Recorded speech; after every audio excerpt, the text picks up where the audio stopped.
question. He doesn't mess around. He was all about Blacktum. And so before you knew it, we were having this conversation, and I'm stunned because I've never heard about it. I even grew up in Las Cruces. Right. So I grew up in that area, even though my family's from northern New Mexico. My dad worked with the White Sands Missile Range and went to school at New Mexico State. My parents got married really young and headed that way. That's how we connected. Facebook comment and conversations just started from there, and we have not stopped talking about Blacktum and the Afro Frontier since. And it's funny because you and I have talked about this before. That's how I actually learned about Blacktum too. Somebody was using the hashtag. A mutual friend of ours was using the hashtag on a lot of different stuff, and I just really didn't know what it meant. And then, of course, I did. Right. But you got involved with working with Dr. Nelson. Kind of tell me how that business partnership kind of all came together. Like I said, we started talking about Blacktum that was every time we got together, it was hours of talking about his work. Because I knew what he was talking about was, I just kept questioning, kept looking at the evidence, and okay, he's got something special here that we all need to know. And it's that same impulse that I had working in the music scene. There was an impulse. It was like, he is on the forefront of something here. And I could feel something was shifting in our culture. I felt, and I would talk about it a lot, I felt like some racial injustice was going to hit the country. I didn't know what that would look like, what would instigate that, but I had really been starting to feel the discontent in myself and all of us right about 2014. And it just, I just could feel it more and more, just watching the news, watching people, watching what was going on with people moving to New Mexico, and just paying attention. And so when I learned Timothy's work, Dr. Nelson's work, I could see that there was a big gap in what I learned in my history, and really kind of answered why we have identity issues. People of color in the borderlands. Right. And I just really felt like that this work had to be lifted, and I could see that he was doing it on his own. So, okay, you've got this clothing line. That's really where this all got started. With the clothing line. Okay. Yeah. Because he said, I just know that I've got to remix my dissertation because the people need this more than academia. Academia needs it, but regular people need this history. And so that's why I created this T-shirt. I think that this is going to be an entryway in for them to learn the history. And I was like, oh, God, that's brilliant. So he kind of explained it like, I've got to remix my dissertation. I'm from Compton, and, that's what we do. We remix things. And that really struck a chord for me because I've always enjoyed music that crosses over into different genres, right? Right.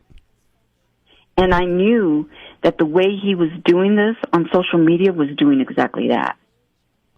And he was wow, getting this to is people. Brilliant. Right.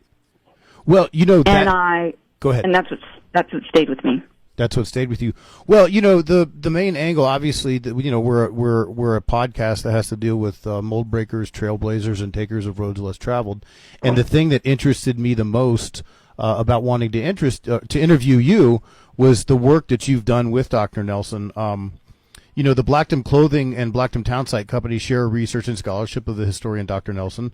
Like I said, via Roads Less Traveled. And I've learned this was because you wanted to share this work and consciousness with those who probably don't, most likely don't read peer-reviewed journals and other scholarly works. Now, you've used film and your websites, among other things.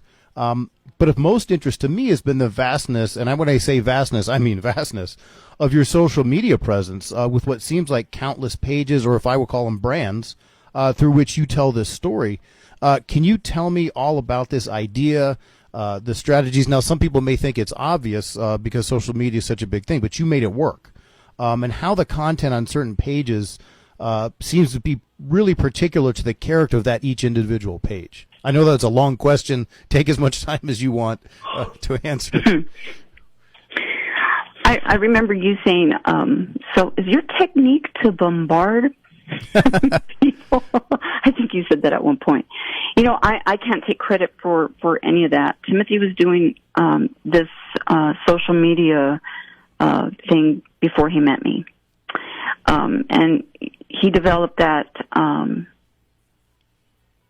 during, his postdoctoral life, like right there, and maybe even at the tail end of it. I'm not really sure. But what he did know as a historian is that it was a new frontier, a digital frontier, and he knew that the opportunity there was big, and it was free. And since he was living on the margins and trying to figure out what to do with his work, his instinct was use this vehicle to put this history out. The other thing he realizes, this might actually be a great way to model what Blackdomites did 100 years ago when they colonized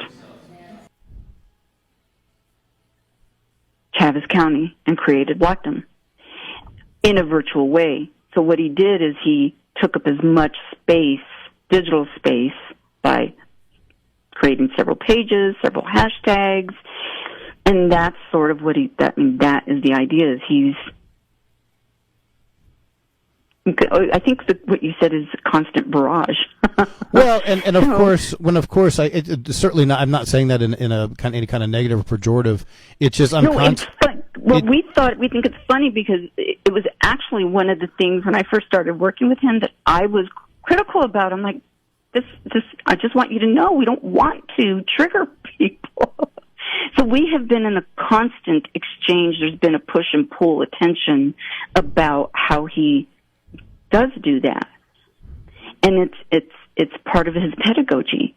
He knew that this digital space, Facebook, Instagram, whatever we want to call it, he knew it was going to help democratize thought, intellectual property, and businesses for a lot more people. And he thought, he decided to simultaneously flourish his pedagogy, which incorporates Salvador Dali's The Persistence of Memory. And it's only been in the recent months, because we're in this constant, push and pull about what I think should be cleaner. And he's like, look, I'm just trying to get this stuff out there, and it's got to be daily, and I've got to hit all the pages. And as time has gone by, we're refining each page, and we've entered a space where we can slow down a little bit, and the pages are becoming their own personalities. But that is Dr. Nelson. I can't take any credit for that. Maybe the only credit I can take is the constant pushing, questioning, and encouragement to refine it. That's really my role there. Now, who actually posts the content?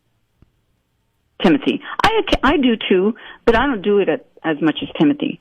Okay, because I've noticed, and again, we both kind of chuckle when I mentioned when you mentioned the idea of being the barrage.